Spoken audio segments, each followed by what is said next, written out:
In 1907, Britain and France embraced Russia. They used honey, in a triple alliance, Britain, France and Russia.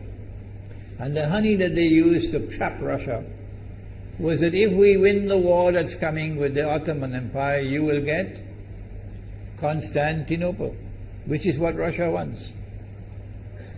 But they promised Russia one thing through the front door, and they took it back through the back door, like what they did to the Arabs. These are people with PhDs in deception. If they tell you that the sun is shining, don't believe them.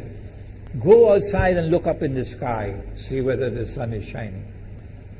When the Russian army had fought in the First World War and had suffered the most losses, the brunt of the kill were Russians. And they were now winning the war. And the Ottoman Empire was collapsing. And the Russian army is only an arm's length away from Constantinople. They don't want Russia to get Constantinople. No. So what did they do? Russian Jews organized and executed the Bolshevik Revolution, which overthrew the Russian monarchy. They killed the Tsar and the whole family, overthrew the government, and took Russia out of the war.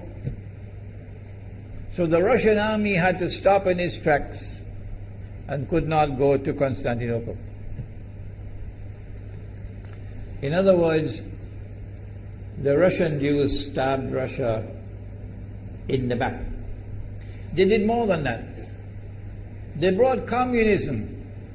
Communism is not Russian. These dum-dums don't understand that. Communism was created to destroy Russia. Why don't these dum-dums understand it? Communism is not Russian. Communism was created to destroy Russia, to destroy the Russian Orthodox Church. So they brought communism in the Soviet Union. And for the next 60, 70 years, this Zionist-created entity called the Soviet Union waged war on religion, waged war on the Russian Orthodox Church, killed the priests, closed down the monasteries and churches and so on. 60, 70 years.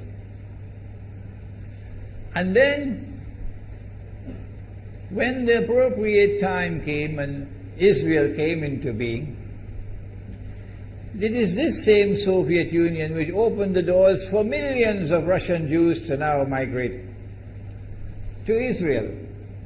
If you go to Israel today, you might believe you're in Russia. So many people speaking Russian. These are the Russian Jews. And then the Soviet Union, 6 years after Israel came into being, did something strange and mysterious. Crimea is Russian territory. Crimea is a part of Russia. The Soviet Union decided to give Crimea as a gift to Ukraine. Why did they do that? The historians don't tell you. So let Imran tell you. They gave Crimea to Ukraine in order to stab Russia in the back one more time.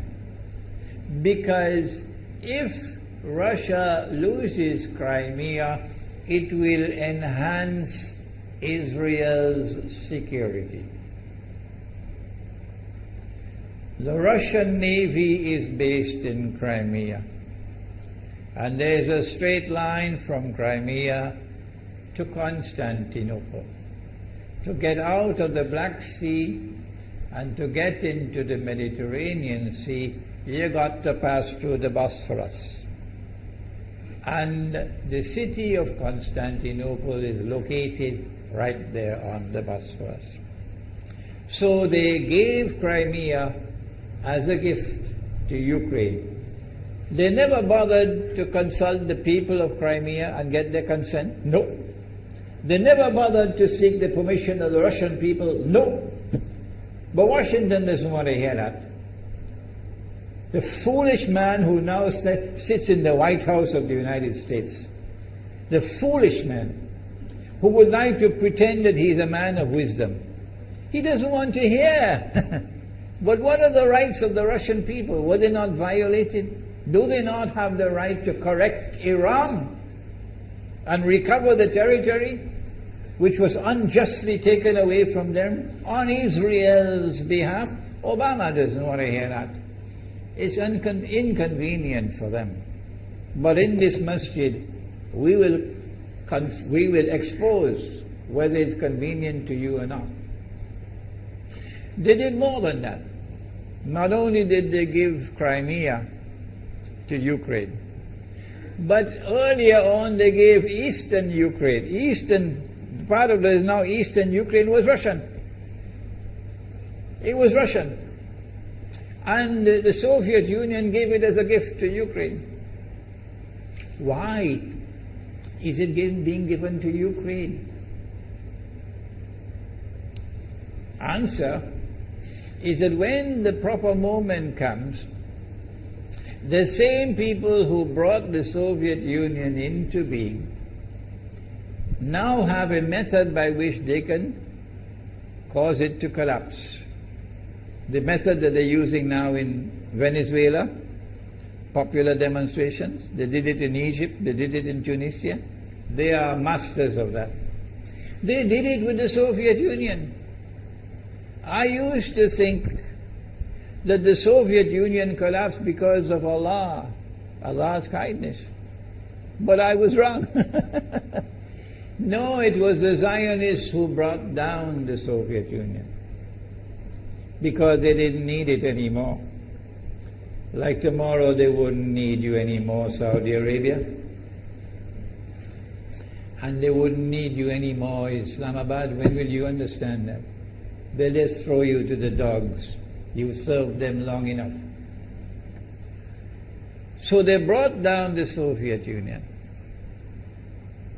Why? So that Ukraine might emerge as an independent state. That's danger for Russia. They've prepared the way.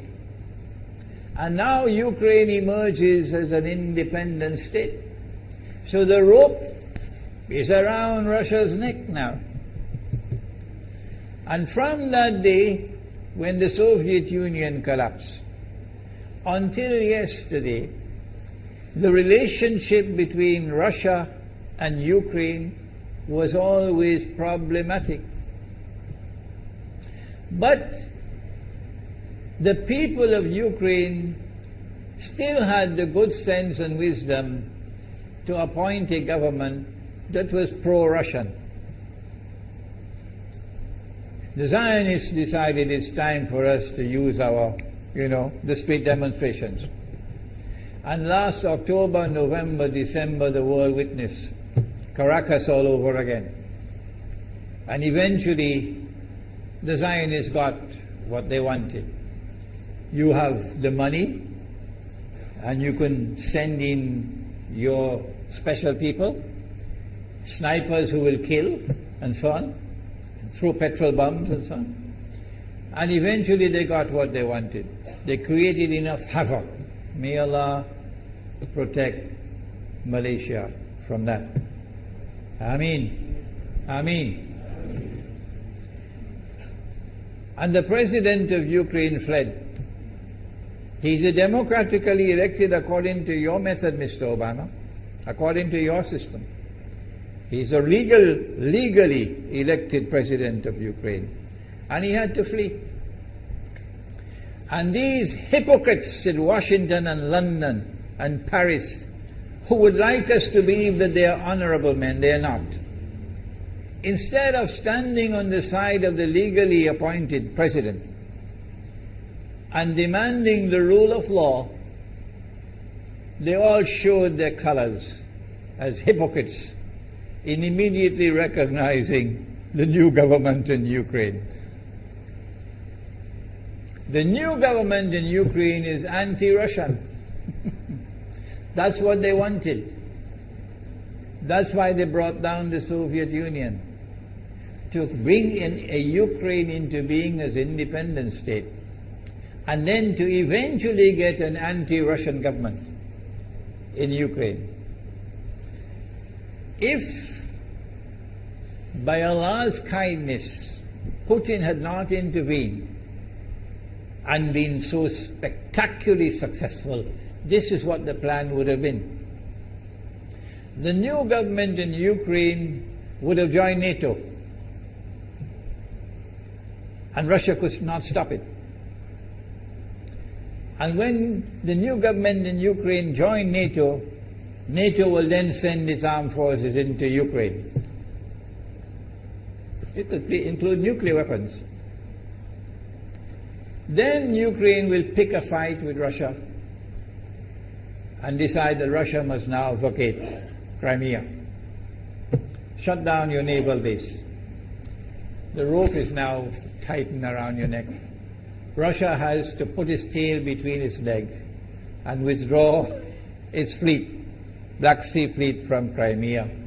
Russia is no longer a naval power. Crick crack, you finish. And Israel will celebrate. That was the master plan. But Allah planned, and Allah's plan was successful. And it is time for the Muslim world to recognize and to see, I cannot influence governments, so what can I do?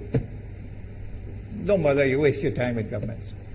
But the people can understand that this was Allah's plan. They planned, the enemy planned for so long, and at the last moment Allah intervened. And Putin was able to get the people of Crimea to vote in a referendum. And they voted 90-something% in favor of returning to Russia. They were a part of Russia, and they want to return to Russia.